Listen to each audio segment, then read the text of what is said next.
നമസ്കാരം. വെലു ബാലകൃഷ്ണനാണ്, കമ്പനി സെക്രട്ടറിയാണ്.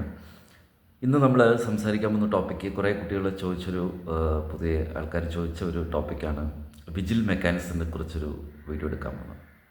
ഇപ്പോൾ പൊതുവേ അറിയാമല്ലോ, ഞാൻ വീഡിയോ ഓൺ ഡിമാൻഡാണ്. അതായത് ഏതെങ്കിലും ടോപ്പിക്ക് പൊതുവേ എൻ്റെ കമൻറ്റ് ബോക്സിൽ നിന്ന് കിട്ടുമ്പോൾ അതിനനുസരിച്ചൊരു വീഡിയോ എടുക്കുന്നൊരു പ്രക്രിയയാണ്. ക്ലാസ് അല്ലാത്ത ഈ സബ്ജക്ട്സ് വരുന്നത് കമ്പനി ലോയിൽ വളരെ ഇമ്പോർട്ടൻ്റ് ആയിട്ടുള്ള ഒരു പക്ഷേ ഒരുപാട് ചർച്ച ചെയ്യപ്പെട്ടിട്ടുള്ള ഒരു ടോപ്പിക്കാണ് ഈ വിജിൽ മെക്കാനിസം.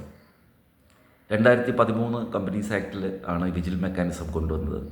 അതിന് മുമ്പ് തന്നെ സെബി നിയമങ്ങളിൽ വിസിൽ ബ്ലോവർ എന്ന് പറഞ്ഞിട്ട് വിസിൽ ബ്ലോവർ പോളിസി എന്ന് പറഞ്ഞൊരു ആശയമുണ്ടായിരുന്നു.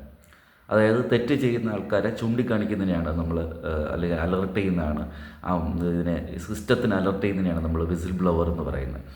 വിസിൽ ബ്ലോ ചെയ്യുക, ഈ പോലീസ് കള്ളനെ കാണുമ്പോഴൊക്കെ വിസിൽ ബ്ലോ ചെയ്യത്തില്ലേ, അതുപോലെ.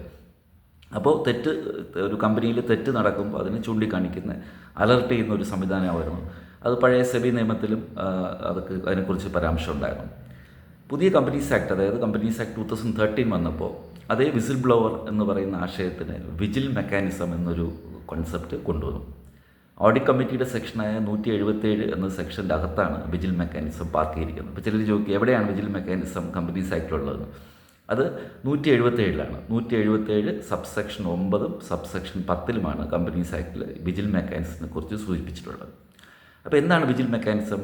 കമ്പനിയുടെ ഡയറക്ടർമാർക്കും കമ്പനിയുടെ എംപ്ലോയീസിനും കമ്പനിയുടെ ടോപ്പ് മാനേജ്മെൻറ്റിൽ നടക്കുന്ന, അല്ലെങ്കിൽ കമ്പനിയിൽ നടക്കുന്ന പ്രശ്നങ്ങളെക്കുറിച്ചോ അല്ലെങ്കിൽ വരാൻ പോകുന്ന സ്കാമിനെ കുറിച്ചോ ഓഡിറ്റ് കമ്മിറ്റി ചെയർമാനെ വരെ നേരിട്ട് അറിയിക്കാൻ പറ്റുന്ന, അലർട്ട് ചെയ്യാൻ പറ്റുന്ന, റിപ്പോർട്ട് ചെയ്യാൻ പറ്റുന്ന സംവിധാനമാണ് വിജിൽ മെക്കാനിസം.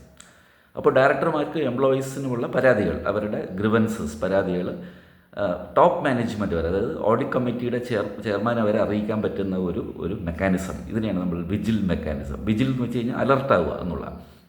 അപ്പോൾ സാധാരണ രീതിയിൽ ഒരു കമ്പനിയിൽ എംപ്ലോയീസ് ആലോചിച്ചു, ഒരു 60,000-70,000 എംപ്ലോയീസ് ഉള്ളൊരു കമ്പനിയിൽ ഒരു എംപ്ലോയീസിനൊരു പ്രശ്നം ഉന്നയിക്കണം, അല്ലെങ്കിൽ ടോപ്പ് മാനേജ്മെൻറ്റിലെ വൈറ്റ് കോളർ ക്രൈമിനെ പോലത്തെ കാര്യങ്ങളെക്കുറിച്ചോ, വരാൻ പോകുന്ന സ്കാമിനെ കുറിച്ചോ, അക്കൗണ്ടിങ് ആസ്പെക്ട്സിനെ കുറിച്ചോ, അല്ലെങ്കിൽ ആ കമ്പനിയിലെ ഒരു പ്രശ്നത്തിനെക്കുറിച്ച് എങ്ങനെ അറിയിക്കും?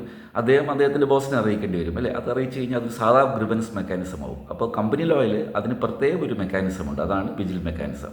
ഡയറക്ടർമാർക്കും എംപ്ലോയീസിനും നേരിട്ട് ഓഡിറ്റ് കമ്മിറ്റി ചെയർമാനെ റിപ്പോർട്ട് ചെയ്യാൻ പറ്റുന്ന അവരുടെ പ്രശ്നങ്ങൾ, ഗ്രിവൻസസ്, ടോപ്പ് മാനേജ്മെൻറ്റ് നടക്കാൻ സാധ്യതയുള്ള ചില ഇല്ലീഗലായിട്ടുള്ളതോ അൺഎത്തിക്കലായിട്ടുള്ളതോ ഗുഡ് പ്രാക്ടീസ് അല്ലാത്ത കാര്യങ്ങളെ നേരിട്ട് ഓഡിറ്റ് കമ്മിറ്റി ചെയർമാനെ അറിയിക്കുന്ന ഒരു സംവിധാനം. പൊതുവെ ഒരു ഇമെയിൽ ID വഴിയായിരിക്കും പ്രാക്ടിക്കലി നടക്കുന്നത്. അപ്പോൾ ഇങ്ങനൊരു സംവിധാനം ചില കമ്പനികളിൽ, എല്ലാ കമ്പനിക്കും വേണ്ട, ചില നിശ്ചിത കമ്പനികൾക്ക് മാൻഡേറ്ററി ആയിട്ട് ആവശ്യമാണ്. ഏതൊക്കെ കമ്പനിയാണ്? എല്ലാ ലിസ്റ്റഡ് കമ്പനിയിലും. 2, എല്ലാ പബ്ലിക്കിൽ നിന്നും ഡെപ്പോസിറ്റ് സ്വീകരിക്കുന്ന കമ്പനികളിലും. 3, 50 കോടിക്ക് മുകളിൽ ലോണ് ധനകാര്യ സ്ഥാപനങ്ങളിൽ നിന്നോ ബാങ്കിൽ നിന്നോ ലോൺ എടുത്തിട്ടുള്ള കമ്പനികളിലും. ഈ 3 കാറ്റഗറി, എല്ലാ listed company, public deposit accept ചെയ്യുന്ന കമ്പനി, അതുപോലെ തന്നെ 50 കോടിക്ക് മുകളിൽ ലോൺ സ്വീകരിച്ചിട്ടുള്ള പബ്ലിക് ലിമിറ്റഡ് കമ്പനി. പൊതുവെ എല്ലാം ഇത്തരം നിയമങ്ങളെല്ലാം ലിസ്റ്റഡ് കമ്പനിക്കും പബ്ലിക് ലിമിറ്റഡ് കമ്പനിക്കുമാണ് ബാധകം. അപ്പോൾ ഇത്തരം 3 കമ്പനികൾ, എല്ലാ ലിസ്റ്റഡ് കമ്പനിയും, അതുപോലെ തന്നെ പബ്ലിക് ഡെപ്പോസിറ്റ് മേടിക്കുന്ന പബ്ലിക് ലിമിറ്റഡ് കമ്പനീസും, അതുപോലെ തന്നെ 50 കോടിക്ക് മുകളിൽ ലോണ് ബാങ്കിൽ നിന്നോ ധനകാര്യ സ്ഥാപനങ്ങളിൽ നിന്നോ ലോണ് സ്വീകരിച്ചിട്ടുള്ള പബ്ലിക് ലിമിറ്റഡ് കമ്പനീസും മാൻഡേറ്ററി ആയിട്ട് ആ കമ്പനിയിലൊരു വിജിൽ മെക്കാനിസം ഉണ്ടായിരിക്കണം. അതൊരു ഡോക്യുമെൻ്റ് ആയിരിക്കണം. അതൊരു ഡോക്യുമെൻ്റ് ചെയ്ത്, അതായത് എല്ലാ എംപ്ലോയീസിനും അറിയണം ഇങ്ങനെ ഈ കമ്പനിയിൽ ഒരു മെക്കാനിസം ഉണ്ട്. അവർക്ക് എന്തെങ്കിലും പരാതികൾ ടോപ്പ് മാനേജ്മെൻറ്റിനെ കുറിച്ചോ, അല്ലെങ്കിൽ അവിടെ നടക്കുന്ന ചില അൺഎത്തിക്കൽ കാര്യങ്ങളെക്കുറിച്ചോ അലർട്ട് ചെയ്യണമെന്നുണ്ടെങ്കിൽ, റിപ്പോർട്ട് ചെയ്യണമെന്നുണ്ടെങ്കിൽ അവർക്ക് ഈ വാതിൽ, അല്ലെങ്കിൽ ഈ ഒരു ചാനൽ, ഈ ഒരു മെക്കാനിസം യൂസ് ചെയ്യാം.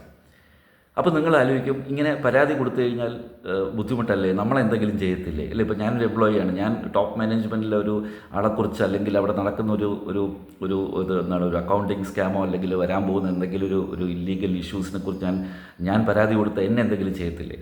അപ്പോൾ ഈ വിജിൽ മെക്കാനിസത്തിൽ തന്നെ ഒരു വളരെ ഇമ്പോർട്ടൻ്റ് ആയിട്ടുള്ളൊരു പാർട്ടെന്ന് പറയുന്നത്, അല്ലെങ്കിൽ അതിൻ്റെ അകത്തുള്ളൊരു എലിമെൻ്റ് എന്ന് പറയുന്നത്, ഒരു കാരണവശാലും നമ്മൾ എന്ത് ചെയ്യാൻ പാടില്ല, ഈ പരാതി കൊടുക്കുന്ന എംപ്ലോയീസിനോ ഡയറക്ടറിനോ വിക്ടിമൈസ് ചെയ്യാൻ പാടില്ല.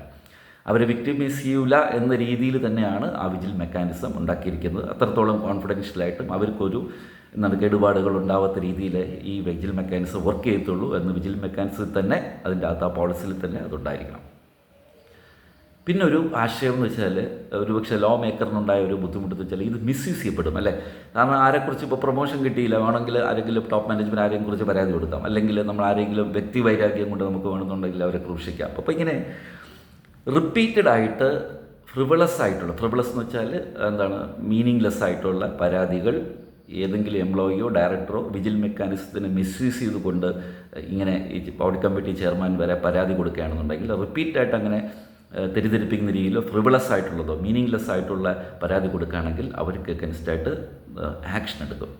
അപ്പോൾ വിജിൽ മെക്കാനിസം പറയുമ്പോൾ കണ്ടു, ഒരു സൈഡിൽ നമ്മൾ പ്രൊട്ടക്റ്റ് ചെയ്യും, ജെന്യൂൻ ആയിട്ടുള്ള കംപ്ലയിൻസ് ആണെങ്കിൽ. ജെന്യൂൻ അല്ല, നിങ്ങൾ റിപ്പീറ്റായിട്ട് ഫ്രിവളസ് ആയിട്ടുള്ള മോശമായിട്ടുള്ള ഒരു അർത്ഥമില്ലാത്ത മീനിങ്ലെസ് ആയിട്ടുള്ള പരാതികൾ കൊടുക്കുന്ന ഒരു ഹാബിറ്റുള്ള ആളാണെന്നുണ്ടെങ്കിൽ നിങ്ങൾക്ക് അഗൻസ്റ്റായിട്ട് ആക്ഷൻ എടുക്കും.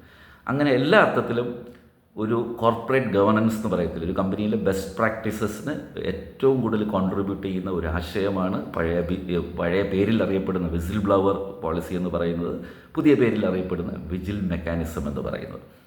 വിജിൽ മെക്കാനിസത്തിൻ്റെ ഘടനയും വിജിൽ മെക്കാനിസത്തിൻ്റെ ഡീറ്റെയിൽസും വർഷം തോറും ഡയറക്ടേഴ്സിൻ്റെ റിപ്പോർട്ടിൽ ഷെയർ ഹോൾഡേഴ്സിന് അയച്ചു കൊടുക്കുന്ന ആനുവൽ റിപ്പോർട്ടിൻ്റെ കൂടെ അയച്ചു കൊടുക്കുന്ന ഡയറക്ടേഴ്സ് റിപ്പോർട്ട് 134 സെക്ഷൻ പ്രകാരം പ്രിപ്പയർ ചെയ്യുന്ന ഡയറക്ടേഴ്സ് റിപ്പോർട്ടിൽ വിജിൽ മെക്കാനിസത്തിൻ്റെ ഡീറ്റെയിൽസ് ഉണ്ടായിരിക്കണം. കാരണം ഇത് എംപ്ലോയീസിന് അറിയണം അല്ലേ. ഇപ്പോൾ എല്ലാ എംപ്ലോയീസിനും ഷെയർ ഹോൾഡേഴ്സിനും കമ്പനിയുടെ സ്റ്റേക്ക് ഹോൾഡേഴ്സിനെല്ലാം അറിയണം ഈ കമ്പനിയിൽ ഇങ്ങനെ ഒരു വിജിൽ മെക്കാനിസം ഉണ്ട് എന്നുള്ളത്. അതൊരു ബെസ്റ്റ് പ്രാക്ടീസസിൻ്റെ പാർട്ടാണ്. കോർപ്പറേറ്റ് ഗവർണൻസിൻ്റെ പോയിന്റ് ഓഫ് വ്യൂ നോക്കുമ്പോൾ എംപ്ലോയീസിന് പോലും സിസ്റ്റം അലർട്ട് ചെയ്യാനും ഡയറക്ടേഴ്സിന് പോലും സിസ്റ്റം അലർട്ട് ചെയ്യാനും അല്ലെങ്കിൽ കമ്പനിയിൽ നടക്കുന്ന കാര്യങ്ങൾ മറ്റുള്ളവർക്ക് വാച്ച് ചെയ്യാനും അതെന്തെങ്കിലും കുറവുകളുണ്ടെങ്കിൽ ഗ്രിവൻസ് ഉണ്ടെന്നുണ്ടെങ്കിൽ അത് അറിയിക്കാനുമുള്ളൊരു മാർഗമുണ്ടാവുക എന്ന് പറയുന്നത് ഒരു നല്ലൊരു ട്രാൻസ്പെറൻ്റ് ആയിട്ടൊരു കമ്പനിയുടെ ലക്ഷണമാണ്. കോർപ്പറേറ്റ് ഗവേണൻസിൻ്റെ ഒരു നല്ലൊരു സിംറ്റമാണ്, എലിമെൻ്റാണ്. അപ്പോൾ ഇതാണ് vigil mechanism. Section 177 subsection 9 subsection 10 companies act 2013. ഇതുപോലെ എന്തെങ്കിലും ടോപ്പിക്സ് ഉണ്ടെന്നുണ്ടെങ്കിൽ കമൻറ്റ് ബോക്സിൽ ഇട്ടാൽ മതി. ഞാനത് സമയത്തിനനുസരിച്ച് അങ്ങനെ ഒരു ടോപ്പിക്ക് ഇന്നൊരു വീഡിയോ എടുക്കുന്നതായിരിക്കും. ഓക്കെ, എല്ലാവരും സുഖമായിട്ടിരിക്കുക. നന്ദി, നമസ്കാരം, താങ്ക് യു.